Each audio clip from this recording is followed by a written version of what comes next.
시편 125편 1절과 2절입니다. 여호와를 의지하는 자는 시온산이 흔들리지 아니하고 영원히 있음 같도다. 산들이 예루살렘을 두름과 같이 여호와께서 그의 백성을 지금부터 영원까지 두루시리로다. 아멘. 우리 한 주간도 주님 안에서 평안하셨습니까? 우리 옆분을 바라보면서 함께 축복하고 격려했으면 좋겠습니다. 그리스도의 평안이 함께 하시기를 바랍니다. 우리 옆분을 바라보시면서 함께 축복하겠습니다. 네, 그리스도의 평안이 함께 하시기를 바랍니다. 네, 저희 교회에서 묵상에 대해서 계속해서 올해는 강조를 하고 있습니다. 묵상이란 것은 주님의 말씀을 깊이 생각하는 영적인 훈련입니다. 그래서 묵상은 성경에 기록된 본문에서 들려주는 주님의 말씀이 우리의 입에서, 귀에서, 머리에서 그리고 마음으로 들려지는 것입니다. 또한 그 들려진 주님의 말씀을 가지고 우리가 살아가도록 하는 것이 묵상이라는 것입니다. 우리가 하나님을 만나기 위한 묵상에는 여러 가지 방법들이 있습니다. 그 중에는 어떤 것이 있냐면 자연 묵상이라는 것이 있습니다. 이것은 자연 묵상이라는 것은 자연을 바라보면서 하나님의 성품과 하나님의 행하신 일들을 우리가 묵상할 수 있다는 것입니다. 오늘 시편 125편은 이러한 자연을 묵상함으로써 그 속에서 하나님을 발견하고 또 하나님의 성품을 노래하고 또한 하나님의 행하신 일들을 찬양하고 있습니다. 중국에는 만리장성이 있습니다. 이 만리장성은 흉노즉 등의 유목 민족들이 중국을 침입하는 것을 막기 위해서 중국의 그 진나라, 중국의 고대 그 진나라 진시황 때 만들어진 거대한 성곽입니다. 이후에는 명나라를 거치면서 또한 중국의 여러 역대 왕조에서 지속적으로 이 만리장성을 보수하고 개수하는 일들이 있었습니다. 그래서 현재 우리가 보고 있는 이 만리장성이 뭐냐면 현재 남아있는 만리장성을 우리가 볼 수가 있다는 것이죠. 여러분, 이 만리장성이 우리 가운데에 보여주고 있는 것이 무엇이겠습니까? 그것은 만리장성 중국의 대표적인 유물이라는 것입니다. 그런데 여러분, 이 만리장성을 보면서 여러분들은 무엇을 느낄 수 있습니까? 그것은 아마도 든든함을 여러분은 느끼실 수 있을 것입니다. 이 만리장성만 봐도 그 어떤 것들이 쳐들어와도 거뜬히 막아낼 수 있고 이겨낼 수 있을 것 같은 그러한 생각들을 아마도 우리는 갖게 될 것입니다. 하지만 여러분, 이 만리장성이 중국이란 나라를 든든하게 지켜주었습니까? 그러지 못했다는 것입니다. 시편 125편은 시편 125편의 그 주제 맨 앞에 나와 있는 그 글자를 보게 되면 이렇게 적혀 있습니다. 성전에 올라가는 노래라고 불러져 있습니다. 이 노래는 뭐냐면 이스라엘의 절기가 찾아오면 이스라엘 백성들이 예루살렘으로 올라가는 그 성지 그런 순례를 행했습니다. 그래서 예루살렘으로 올라가면서 부르는 노래가 성전으로 올라가는 노래입니다. 오늘 이 시편 25편은 어떤 장면이냐면 이 순례객들이 예루살렘에 도착을 했습니다. 예루살렘에 도착을 해서 이 순례객들이 예루살렘 성을 바라보면서 노래를 부르고 있는 것입니다. 그 성을 바라보면서 자연 묵상을 하고 있는 것입니다. 순례객들이 예루살렘을 보면서 발견한 것은 뭐냐면 견고함이었다는 것입니다. 그리스도인의 삶에 있어서 흔들리지 않는 견고함의 근원이 무엇이겠습니까? 또한 그것이 누구로부터 나오고 있습니까? 오늘 시편 125편은 그 견고함의 근원이 무엇이고 또 그 견고함이 누구로부터 나오고 있는지에 대해서 명확하게 보여주고 있다는 것입니다. 1절 말씀 함께 읽어보겠습니다. 여호와를 의지하는 자는 시온산이 흔들리지 아니하고 영원히 있음 같도다. 오늘 말씀을 보니까 우리의 견고함에 대해서 무엇이라고 말씀하고 있습니까? 여호와를 의지하는 것이다 라고 말씀하고 있습니다. 그러면 우리의 견고함은 누구로부터 나오는 것입니까? 여호와로부터 나온다는 것입니다. 바로 여호와를 의지하는 자는 시온산이 흔들리지 아니한 것 같이 영원히 서 있다라고 말씀하고 있습니다. 오늘 이 말씀을 우리가 살펴보면서 여러분과 저에게 이 시간 하나님의 그 견고함 앞에 서 있을 수 있는 든든한 시간이 되었으면 좋겠습니다. 여러분 사진에서 보시다시피 시온산은 예루살렘의 이스라엘의 그 예루살렘의 서쪽에 있는 산입니다. 그러면 이 시온산이 의미하고 있는 것이 무엇이냐면 시온산은 거룩한 산이란 뜻을 가지고 있습니다. 또한 헐몬산이라고도 불리고 있습니다. 해발 약 2796m의 이 헐몬산은 사진에서 보는 것 같이 만년설로 덮여져 있는 산입니다. 그래서 여기로부터 이 만년설에서 녹아 흐르는 이 물이 어디로 흘러가게 되냐면 갈릴리로 흘러가게 되어 있습니다. 갈릴리 호수로 흘러 들어가고 그리고 그것이 또한 요단강을 따라서 밑으로 흘러가게 되어져 있다는 것입니다. 또한 시온산은 해발 고도 765m에 있습니다. 그래서 유대인들에게는 이곳은 어떠한 의미를 가지고 있냐면 유대인들에게 있어서 정신적인 고향이자 종교의 중심지라는 겁니다. 예루살렘이 765m 이 고도에 있는데 이 예루살렘은 유대인들에게 정신적인 고향이고 종교적인 중심지가 됩니다. 이러한 중요한 의미가 있기 때문에 이스라엘 백성들은 예루살렘으로 순례를 떠나고 그곳에서 하나님을 예배하게 된다는 것입니다. 예루살렘은 구릉지대에 위치해져 있습니다. 해발 765m의 고지에 위치해 있으면서 마치 요새와 같은 곳이 예루살렘이란 도시입니다. 그렇기 때문에 예루살렘은 이스라엘 성읍 중에서 가장 안전한 도시일 뿐만 아니라 또한 그 의미가 가지고 있는 것은 예루살렘은 믿는 사람들에게 하나님의 돌봄과 사랑을 상징적으로 보여주고 있다는 것입니다. 여러분 그런데 고대 사회에서 사람들이 성곽 안에 성읍 안에 거주한다는 것은 단지 안전을 의미하는 것은 말하고 있지는 않습니다. 왜냐하면 성 밖에는 누가 있습니까? 항상 그 성을 함락하기 위한 주변의 적들의 공격들이 있었다는 것입니다. 또한 강도가 있고 도적대의 위험들이 항상 노출되어져 있다는 것이죠. 그렇기 때문에 성읍 안에는 누가 있냐면 성루가 있고 그 안에 파수꾼이 항상 세워져 있다는 것입니다. 그래서 그 파수꾼을 통해서 출입하는 사람들의 어떤 그런 신분들을 확인하고 적군이 쳐들어오는지 안 쳐들어오는지를 확인할 수 있게 된다는 거죠. 그래서 여러 가지 경계태세를 갖출 수 있게 된다는 것입니다. 또한 이 성읍에 거주한다는 것은 어떤 의미를 가지고 있냐면 그 성읍을 유지하기 위해서 수비를 하기 위해서 많은 인력이 들어가고 경비가 소요가 된다는 것입니다. 역사적으로 보게 되면 예루살렘은 요새와 같은 곳이지만 항상 어떠한 곳이었냐면 적들의 공격이 있었던 곳입니다. 그래서 예루살렘도 적에 의해서 수차례 함락이 된 적도 있다는 것입니다. 여러분 가만히 이 예루살렘을 우리가 묵상을 하면서 무엇을 느끼셨습니까? 아마도 우리는 이것을 생각해 볼 수 있다는 것입니다. 마치 우리가 사는 이 세상과 비슷하다는 것을 우리는 느낄 수 있다는 것입니다. 늘 사람들은 자신을 보호하기 위해서 보호방벽을 세우고 있습니다. 자신을 보호하기 위해서 어떻습니까? 지식으로 사람들은 무장을 하는 경우가 있습니다. 아니면 힘으로 자신을 무장하는 경우가 있습니다. 아니면 자신을 보호하기 위해서 내적으로 갑옷을 입는 사람들이 있죠. 그래서 누군가 공격할 때 그것을 철저하게 막을 수 있는 갑옷을 입는 그런 사람들도 있습니다. 아니면 자신의 내면을 속이기 위해서 내면적 영적인 가면을 쓰고 있는 그런 사람들도 있다는 것입니다. 그리고 어쩌면 자신이 세운 그 성벽 뒤에 숨어 있는 사람들도 있다는 것입니다. 이것을 우리가 뭐라고 얘기하고 있습니까? 방어기제라고 이야기를 하는 것이죠.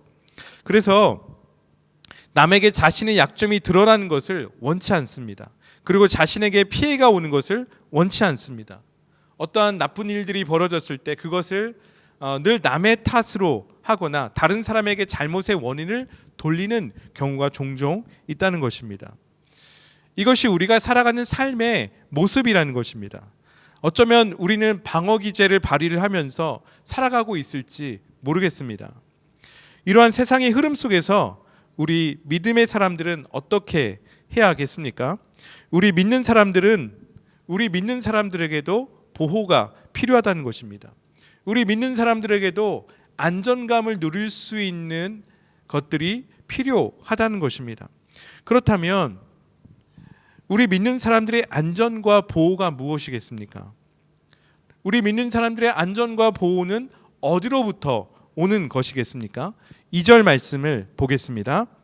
함께 읽습니다. 산들이 예루살렘을 두름과 같이 여호와께서 그의 백성을 지금부터 영원까지 두루시리로라. 오늘 말씀을 보게 되면 산들이 예루살렘을 두름과 같이, 그리고 여호와께서 그의 백성들을 지금부터 영원까지 두루신다라고 말씀하고 있습니다. 여러분, 우리 믿는 자들의 진정한 보호와 안전은 바로 여호와 하나님으로부터 나온다는 거죠. 여호와 하나님을 의지하는 것으로부터 나온다는 것입니다. 그럴 때 우리가 진정한 안전과 보호를 누릴 수 있다는 것입니다. 그럴 때 우리는 흔들리지 않고 믿음의 길을 걸어갈 수 있다는 것입니다. 그런데 우리는 믿음의 길을 걸어가다 보면 어떠한 경우가 있습니까? 흔들리는 경우가 많이 있다는 것입니다. 그러면 우리를 믿음의 길에서 흔들리게 하는 것들이 무엇이 있겠습니까? 먼저는 하나님에 대한 믿음, 신뢰가 있을 것입니다. 대부분 우리는 하나님을 어떻게 믿고 있습니까? 또 하나님을 어떻게 신뢰를 하고 있습니까? 아마도 우리는 하나님을 감정적으로 믿고 있지 않습니까? 여러분, 감정이라는 것은 느낌이죠. 우리가 감정이 있다는 것은 소중한 것입니다. 그런데 문제는 우리가 감정의 좌우로 치우치게 된다는 것입니다. 기분이 좋을 때는 모든 것이 다 긍정적으로 보이게 되죠. 모든 것이 다 아름다워 보입니다. 반대로 기분이 우울할 때는 어떻게 보입니까? 모든 것이 부정적으로 보이게 되어져 있다는 겁니다. 아름답게 보여졌던 것들을 비판하게 되고 판단하는 그런 경우가 있게 된다는 겁니다. 지금 여러분, 나의 감정이 긍정적인지 부정적인지 확인할 수 있는 방법이 있습니다. 그것은 아주 간단합니다. 여러분, 지금 어떠한 노래를 부르시고 있습니까? 내 입에 어떠한 노래가 있습니까? 어떠한 노래를 듣고 있습니까? 그것이 지금 나의 감정의 상태를 표현해 주는 한 가지 방법이라는 겁니다. 미국의 그 UC 버클리에서 한 설문조사를 했어요. 한 가지 이제 조사를 했는데 어떠한 실험을 했냐면 노래와 감정의 관계에 대한 연구를 했습니다. 그래서 미국인과 중국인들, 이 사람들을 한 1,000명 이상 대상으로 해서 이 실험을 했는데요. 이 사람들에게 많은 노래를 들려주었습니다. 그런데 이 사람들이 느끼는 그 노래를 듣고 느끼는 감정이, 노래에서 표현된 게 몇 가지 감정이 나왔냐면 13가지의 감정이 나왔습니다. 노래를 듣고서 사람이 느끼는 것이 13가지의 감정이 나왔다는 거죠. 그렇게 13가지의 감정으로 분류를 했다는 것입니다. 결국 이 실험이 우리들에게 말하고 있는 것은 사람은 노래의 영향을 받는다는 것입니다. 여러분, 지금 어떠한 노래를 듣고 있으십니까? 어떠한 노래를 부르시고 있습니까? 그것이 우리의 감정을 표현하는 한 가지 모습이 될 수 있다는 겁니다. 우리가 감정적으로 하나님을 믿으면 기분이 좋을 때는 어떻습니까? 하나님이 최고이죠. 하나님 최고이십니다. 최고봉이십니다. 라고 말을 할 수 있습니다. 반대로 우울하면 하나님에 대한 믿음도 흔들리는 경우가 우리들에게는 있다는 것입니다. 여러분, 어떻습니까? 혹시 우리가 그렇지 않습니까? 우리가 알아야 되는 것은, 하나님을 믿는다는 것은 느낌으로만 믿는 것이 아닙니다. 하나님을 믿는다는 것은 하나님이 어떠한 분이신가에 대해서 우리의 지정의가 다 받아들인다는 것입니다. 오늘 시편의 기자는 하나님을 느낌으로만 이야기하고 있지 않습니다. 시편의 기자는 실제적으로 하나님이 어떠한 분이신지 경험을 했습니다. 많은 위험 속에서 보호하시고 무사히 순례의 길을 마칠 수 있도록 인도하신 하나님의 구원을 실제적으로 경험을 했다는 것입니다. 그러니까 어떠한 감정적인 어려움이 와도 그 하나님에 대한 신뢰와 믿음이 흔들릴 수 없다는 것입니다. 그래서 우리는 우리가 느끼는 감정과 상관없이 날마다 하나님을 신뢰하기로 결정하는 기도가 필요하다는 것입니다. 상황과 관계없이, 환경과 관계없이 하나님은 우리에게 하나님 그 자체이시라는 믿음을 우리는 가질 필요가 있다는 것입니다. 바로 이러한 하나님의 실제에 대한 믿음이 우리 믿는 자들에게 필요하다는 것이죠. 두 번째로, 여러분, 왜 우리가 흔들리는 것입니까? 그것은 아마도 고난일 것입니다. 왜 우리에게 고난을 주셔서 하나님에 대한 믿음을 흔들리게 하고 있습니까? 왜 나에게 이러한 고통을 주십니까? 라고 우리는 이렇게 질문을 하고 있지 않습니까? 이러한 고난을 통한 마음의 근심은 늘 우리를 하나님에 대한 신뢰를 잃어버리게 한다는 것입니다. 오늘 시편의 기자는 그 모든 것을 다 알고 있었습니다. 악인의 권세가 의인을 괴롭히고 있다는 것을 시편의 기자는 알고 있었다는 것이죠. 자, 3절 말씀 함께 읽어보겠습니다. 악인의 규가 의인들의 땅에서는 그 권세를 누리지 못하리니 이는 의인들로 하여금 죄악에 손을 대지 아니하게 하려 함이로다. 또한 시편의 기자는 강도와 도적대들의 공격이 어떠한 것인지, 또한 자연재해가 어떠한지 모든 것을 다 알고 있는 사람이었습니다. 특별히 이스라엘 백성들은 다른 이민족의 압제가 무엇인지도 알고 있었습니다. 늘 예루살렘의 주변은 어떻습니까? 적들의 공격의 대상이었다는 것입니다. 하지만 이러한 공격이 올 때 어떻습니까? 우리는 근심하게 된다는 거죠. 그리고 우리는 흔들리게 된다는 것입니다. 악한 마음이 우리의 마음을 지배하게 된다는 것입니다. 우리가 씨 뿌리는 비유를 보게 되면 예수님께서 씨 뿌리는 비유에서 예수님 농부가 씨를 뿌리게 됩니다. 그럴 때 길가에 떨어지고 돌밭에 떨어지고 가시밭에 떨어지고 좋은 땅에 떨어지는 것을 보게 됩니다. 여러분, 우리가 구원을 받았다는 것은 무엇이냐면 우리의 마음밭에 씨가 뿌려진 것과 비교를 할 수가 있습니다. 그래서 농부에게 필요한 것은 이 마음의 밭이 열매가 잘 맺기 위해서, 씨가 뿌려진 것이 잘 자라기 위해서는 그 땅을 기경을 해야 한다는 것입니다. 땅의 기운을 바꿔주는 일들이 필요하다는 것이죠. 예수님께서 이 씨 뿌리는 비유를 통해서 재미있는 표현을 우리가 한 가지 볼 수 있는 것은 길가에 떨어진 씨에 대해서 예수님이 말씀하신 것에 대해서 우리가 초점을 맞출 필요가 있습니다. 예수님께서 길가에 떨어진 씨를 설명하면서 이렇게 말씀하십니다. 악한 자가 와서 마음의 씨가 뿌리를 내리지 못하기 위해서 그 씨앗을 뺏어갔다라고 말씀하고 있습니다. 여러분, 무엇입니까? 우리의 마음 속에 악한 자가 들어와서 씨앗을 빼앗아가는 일들이 있어서는 아니 된다는 것입니다. 우리의 마음 속에 근심이 들어온다는 것은 마치 악한 자가 우리들 가운데 그 하나님의 말씀을 빼앗아가는 역할을 하게 한다는 것입니다. 우리의 구원이 그렇게 악한 자에게 넘어갈 수 있다는 것에 대해서 말씀을 하고 있다는 것입니다. 여러분, 하지만 우리가 아는 것은 이러한 고난도 우리를 그리스도의 사랑에서 끊을 수 없다는 것입니다. 왜냐하면 하나님은 의인들이 악한 일에 손을 뻗지 않도록 보호하실 뿐만 아니라 의인들이 살고 있는 땅에 악인들이 자신들의 왕권을 누리지 못하도록 하시기 때문이라는 것입니다. 오늘 우리 안에 고난을 통해서 하나님의 믿음을 잃어버리신 분들이 있지 않습니까? 그러한 근심의 마음을 내어주지 말라라고 주님은 우리들에게 말씀하고 있습니다. 또한 마음을 보호하라고 주님이 우리들에게 말씀하고 있습니다. 마음에 의의 흉배를 붙이고 믿음의 방패를 들고 구원의 투구를 쓰고 성령의 검을 잡으라라고 성경은 우리들에게 권면을 하고 있습니다. 세 번째로, 왜 우리가 흔들리게 됩니까? 그것은 우리의 선택과 결정이라는 겁니다. 자, 5절 말씀 보겠습니다. 자기의 굽은 길로 치우치는 자들은 여호와께서 죄를 범하는 자들과 함께 다니게 하시리로다.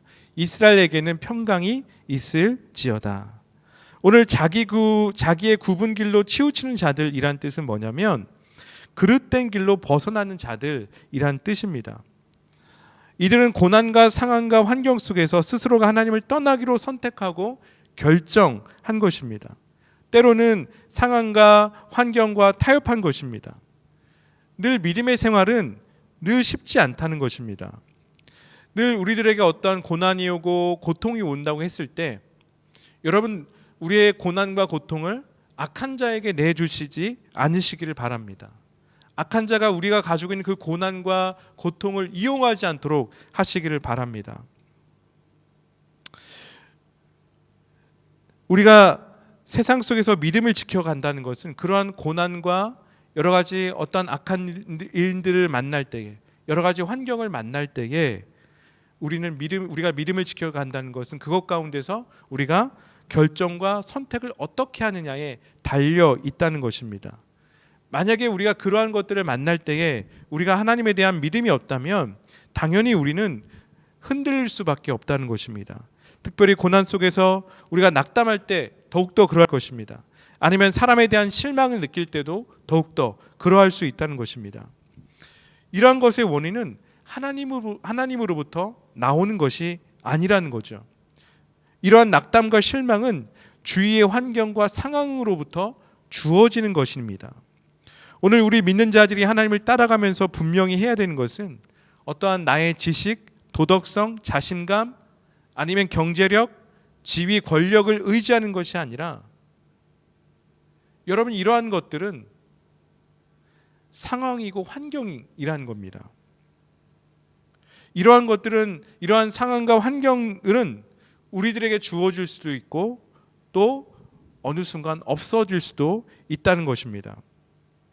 오늘 우리 믿는 자들이 붙잡아야 될 것은 결코 흔들리지 않는 것을 붙잡을 필요가 있다는 것입니다. 여러분 가만히 한번 보십시다. 누가 흔들리고 있습니까?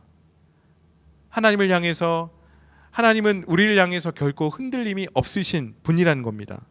그렇기에 그 하나님을 성경에서는 무엇이라고 말씀하고 있습니까?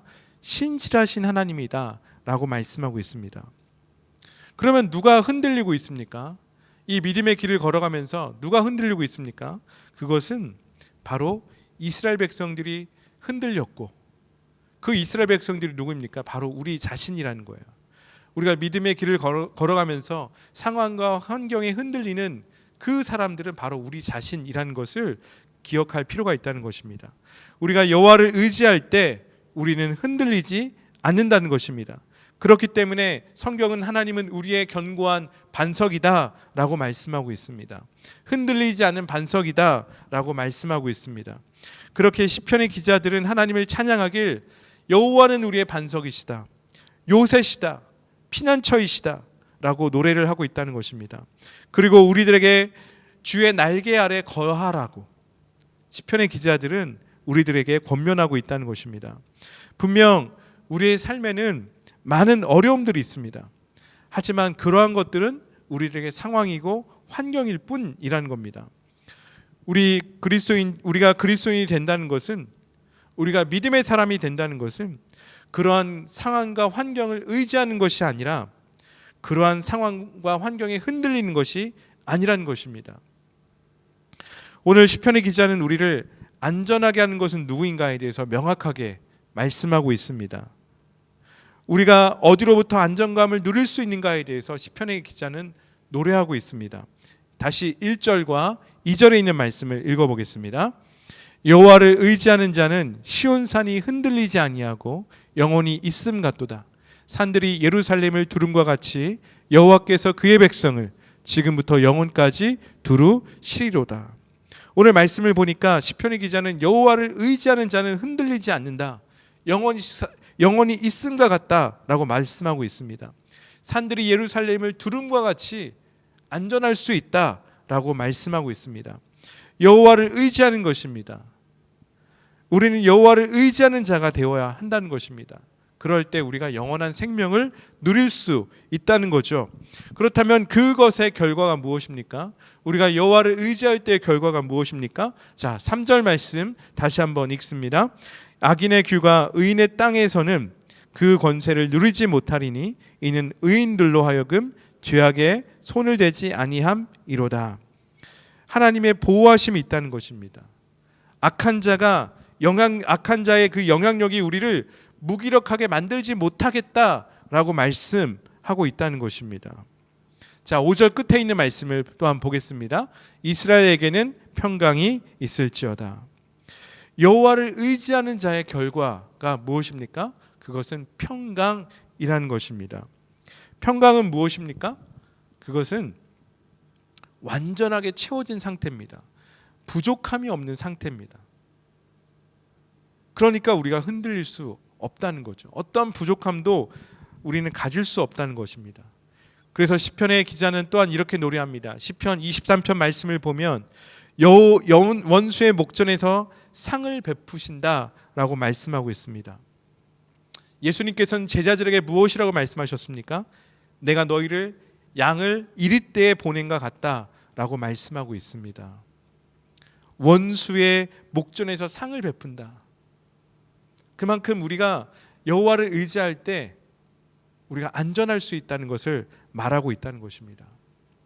예수님께서 제자들을 파송하실 때 내가 너희 양을 이리떼에 보낸과 같다라고 말씀하셨죠. 여러분, 예수님께서 그냥 제자들을 보내셨습니까? 그렇지 않습니다. 그들에게 권능을 주셨습니다.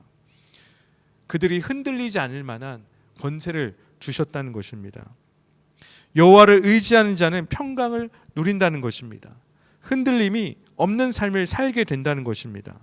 세상이 줄 수 없는 평안을 누리게 된다는 것입니다. 코로나19가 지난 1년 동안 우리는 코로나19와 함께 지금까지 살아오고 있습니다. 아마 우리가 이 코로나19를 지나면서 많은 분들이 지쳐 있거나 피로감을 느끼거나 아니면 막막함도 가지고 있을 것입니다. 여러분, 그 속에서 우리가 해야 될 것이 있습니다. 그것은 무엇입니까? 우리의 마음을 악한 자에게 내주지 않는 것입니다. 지금 이 상황을 악한 자가 우리를 가지고 장난치지 않게 만드는 것입니다. 그래서 여러분, 우리들에게 무엇이 필요한 것입니까? 그것은 여호와 하나님을 의지하는 것입니다. 우리의 믿음을 다시 한번 견고하게 세우는 것입니다. 주님이 우리에게 주시는 마음은 무엇입니까? 평안이라는 것입니다. 여러분, 믿으십니까? 주님이 우리에게 세상이 줄 수 없는 평안을 주시기를 원합니다. 그러면 이 마음이 어디로부터 나오겠습니까? 그것은 다른 것을 의지하는 것이 아니라 여호와 하나님을 의지하는 데서 나온다는 것입니다. 여러분, 우리의 막막함 가운데서 우리의 소망을 어디서 발견할 수 있겠습니까? 그것은 다른 것이 아니라 여호와 하나님을 의지하는 데서 우리는 소망을 발견하게 된다는 것입니다. 사랑하는 성도 여러분, 이 한 주간도 주님을 의지하는 시간이 되었으면 좋겠습니다. 하루하루 순간순간 살아갈 때마다 우리를 흔들게 하는 많은 것들이 있습니다. 믿음의 길에서 우리를 어떻게 해서든지 벗어나게 하는 많은 도전들이 있고 유혹들이 있습니다. 어려움들이 있습니다. 그 속에서 우리가 어떻게 주님이 주시는 평강을 지키며 살아갈 수 있겠습니까? 그것은 다른 것이 아니라 우리의 묵상의 대상을 바꾸는 것입니다. 그러면 우리의 묵상의 대상이 누구가 되겠습니까? 우리의 환경이겠습니까? 그것은 여호와 하나님이 누구신지를 우리가 묵상할 필요가 있다는 것입니다. 그러할 때 우리는 세상이 줄 수 없는 평안과 평화를 누릴 수 있다는 것입니다. 여러분, 지금 우리의 입술에 어떠한 노래를 부르고 있습니까? 우리의 입술에 어떠한 감정들이 나오고 있습니까? 여러분, 사단은 우리의 감정을 이용하기를 원합니다. 지금 우리의 처한 상황과 환경을 즐거이 이용하기를 원합니다. 여러분, 이 속에서 다시 한번 예수 그리스도에 대한 믿음의 확신을 굳게 잡으시기를 바랍니다. 그럴 때 우리는 흔들리지 않고 주께서 말씀하신 믿음의 삶을 살아갈 수 있다는 것입니다. 이 한 주간이 그 하나님을 붙잡는 한 주간이 되어지기를 예수 그리스도의 이름으로 축원합니다. 우리 함께 잠시 기도하겠습니다. 하나님 감사합니다. 오늘 우리들에게 믿음의 주여 또 온전케 하신 예수님을 바라볼 수 있도록 인도해 주셔서 감사합니다. 하나님, 우리가 의지할 것은 여호와 하나님인 것을 보게 됩니다. 하나님, 우리가 다시 한번 그 예루살렘 성을 바라보면서 우리를 견고케 하시는 그 주님을 찬양하며 주님 앞에 나아갑니다. 하나님, 우리가 의지할 것은 하나님인 것을 다시 한번 고백하며 주 앞에 나갑니다. 그래서 주님, 우리가 회개하는 것은 우리의 부정적인 감정들을 하나님 앞에 드리기보다는 악한 자에게 내주었던 것들을 회개합니다. 악한 자가 우리의 그 마음을 뒤흔들도록 하나님 내주었던 우리의 틈들을 하나님 회개하고 그 틈들을 예수 그리스도의 거룩한 보혈로 덮고 하나님 다시 한번 하나님 무너졌던 것들을 새롭게 세우는 일들이 우리 가운데 있을 수 있도록 주님 역사하여 주시옵소서. 하나님, 그래서 우리 안에 그리스도의 평강이 임할 수 있도록 인도하여 주옵소서. 하나님, 우리의 고단한 삶 속에서 다시 한번 주님이 격려하심을 경험하며 나아갈 수 있도록 인도하여 주옵소서. 하나님, 주님이 우리 삶의 방향이 되어 주옵소서. 주님이 우리 삶의 이유가 되어 주시옵소서. 또한 주님이 우리 삶의 하나님 마지막이 되어 주시옵소서. 하나님, 그 하나님을 찬양드리며 예수님의 이름으로 기도합니다. 아멘.